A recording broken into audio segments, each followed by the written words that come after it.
Merle's apple salad. Miss Merle, my mama, she starred in a how to make collard kraut video with me a couple of years back. Well, she's in heaven now. My sweet mama is no longer here with us, but we sure do get to enjoy a lot of her wonderful recipes that she left us.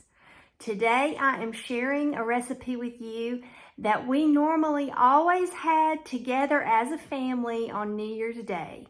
My mama would cook the traditional black-eyed peas, greens, fried hog jowl, cornbread, sometimes sweet potatoes, potato salad, things like that. And she would usually have some apple salad. And there's a funny little story that goes along with that fact. My mama was famous for forgetting one of her cold dishes pretty much every meal. It may be the apple salad, it may be the potato salad or the deviled eggs, and they would get accidentally left in the refrigerator, and we would all be about 3/4 of the way through with our meal, and we might be so full and trying to digest and get the rest of our meal down. And she would realize that she had left something in the refrigerator, and she'd run over to that refrigerator and get her big spoon. And if you didn't know it, and if you weren't careful, you would have a big old spoon of apple salad on your plate because she forgot to get it out at the beginning. And so we still laugh about that. My sister and I were talking about the other day, and my husband and I were reminiscing and laughing about that this morning. It may be potato salad, it may be a deviled egg, whatever it is that she forgot and left in the refrigerator. You weren't careful, you won't get a big old spoonful on your plate when she did realize it. So that was just a funny little story. But today, I wanted to share with you this easy, delicious, nutritious addition to your meal that is so simple to put together at the last minute, but it really is tasty and delicious. And it kind of, I think, even though my mom didn't put it in these terms, it kind of cleansed your palate a little bit after all of those heavy foods. It was just a nice break from the heavier, savory foods, and it was just a great little salad to go with your meal. So today I'm going to show you how to put that together, and I'm going to walk through it with you because it's really not a recipe. It's more of steps, and you can alter it and vary it as you like. And unlike a lot of recipe videos, I'm going to go ahead and show you what it looks like now. How beautiful! You've got your Granny Smith apples, your ripened bananas, your raisins, your pecans, your marshmallows.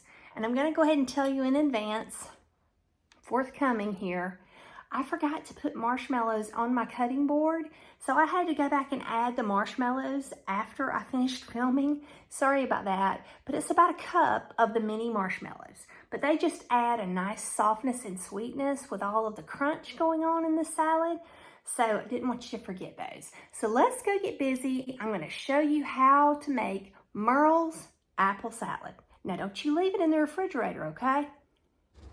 And here are the cast of characters for our salad today. I have our beautiful Granny Smith apples, which I'm not peeling my apples today. Now, you are certainly welcome to peel those if you would feel more comfortable about that. I have washed them well, and I have my bananas that are really ripe and sweet, but yet they're still firm and white on the inside. My pecans that I have not chopped. You can use any other nut that you'd prefer. You could use walnuts or almonds in here, would be really tasty. And this is the cutting knife and the wooden curved cutting board for nuts that I enjoy so much when using nuts in a recipe. I have my raisins and my Duke mayonnaise, and like I said, I forgot to put the marshmallows here on the board, but there are many marshmallows that are going to be going into the salad as well, but not on camera. I had to do that after I finished filming because I forgot. But let me tell you about this little chopping board specifically made for nuts and things like that. I found mine at a garage sale, But I had been looking at these on Amazon and on different places online, and I was seriously about to purchase one because here in the South we do love to use our pecans in recipes and walnuts, and I'm lazy sometimes and I don't want to go and get the food processor out, so I would try to chop my pecans and my walnuts and things like that on a cutting board, and as you can imagine, as the knife would go down through the certain nuts, they would just fly across the kitchen, and I would lose pieces here and there and get so frustrated. But with this little curved cutting board, it's a concave cutting board, they stay in one place and you can chop them just to the size that you want them to be. So I highly recommend them. As you can see, the bananas are firm and white, even though they have the brown spots on the outside. That just indicates the sweetness. Now, I promise you, you do not need to use firm green bananas in this salad. Because of the tartness of the Granny Smith apples and the crunch of the pecans, you really need the softness and the sweetness of a ripened banana. You can chop those into smaller pieces if you like, but as you can see here, I am just making thin slices of the banana, and that's good for texture change. When I have a fruit salad like this, I generally like to have the fruit cut into different shapes. It just makes for a pretty dish and makes interest on the plate when things are different sizes. I have a medium-sized stainless steel bowl, and I'm going to mix everything in the stainless steel bowl and put the mayonnaise on, and then I will transfer to a pretty dish. Once I get all of the pecans chopped and the bananas sliced, I'm going to set my bowl to the side and begin to chop up my Granny Smith apples. I found this large chef's knife called a Blue Ginger. I believe it was a thrift store purchase, and I absolutely love this knife. It is so sharp. It stays so sharp. It keeps its edge. I've never really had to sharpen it. And one thing that I love about it is that when I'm done chopping, I can use it as a scraper. The blade is so huge that I'm able to pick up most of what I've chopped in one scoop. And I'm all about efficiency in the kitchen. I love to do things pretty fast. I don't like to dilly-dally around. I like to get it done, get it cleaned up, and so the faster I can go about doing the chopping, that makes me happy. And like I said, this knife is from a thrift store, but it was brand new in the box. So I was thrilled when I got home and realized what a great knife it was. I've never been one to invest a lot of money in my cutlery. Probably I should, as much as I cook, but for now, this little gem is doing the job. As you can see, I am first cutting slabs of the apples, then I'm cutting sticks, and then I'm cutting the cubes. And the cubes are 1 inch or smaller, and this is a great little size for one bite. You're probably going to eat this with a fork. Some people eat this salad with a spoon, but you don't want the pieces so large that it's uncomfortable for a mouthful. This tartness in the Granny Smith apple really is necessary. I suppose that you could probably use a different apple. Maybe a Honeycrisp would be okay because it also has a tartness to it. But the tartness really is one of the things that makes this salad so very tasty. It's such a fresh, crisp flavor, and then that contrast against the sweetness of the banana and kind of the saltiness of the mayonnaise, the sweetness of the raisins. I promise you, if you like these different fruits, you are going to absolutely love this salad. And ironically, I know sometimes we hear that men are not that crazy about salads. They are more the meat and potatoes type of taste profile. But most of the men in our family really do enjoy this salad. It's just, with the pecans and the raisins, it is just really delicious. So I hope that you all will give it a try. I am going to have a complete blog post about this salad where I have a free printable, and you will be able to print out the steps to make the salad.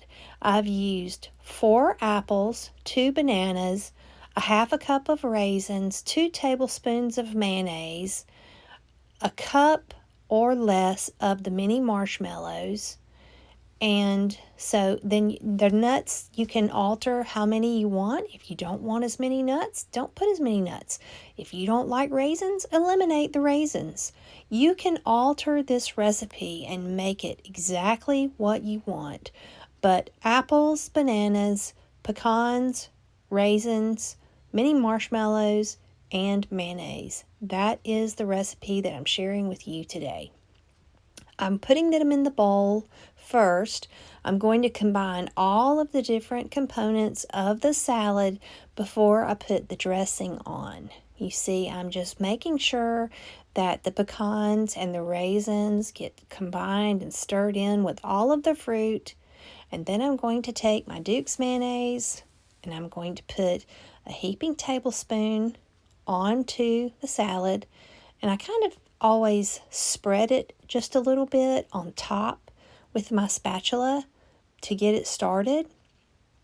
And I like to put 1 spoon in first, stir, and then make sure that I'm not going to overdress the salad. I don't want it to be too much mayonnaise. I want it to be just the right amount. So I put 1 tablespoon in, I give it a really good mixing stir with my rubber spatula, and then I decide how much the next spoon needs to have. So I'm going in with another tablespoon here, and I think that's going to be just perfect.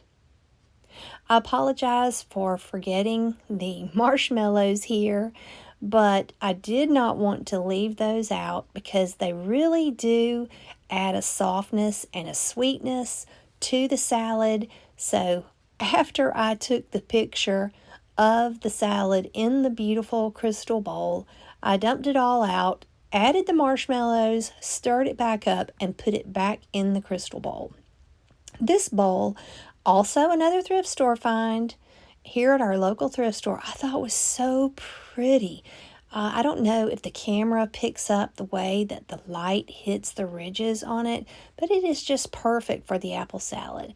And, you know, there are just certain dishes that are perfect for certain salads or entrees, and this one was absolutely perfect for Mama's apple salad.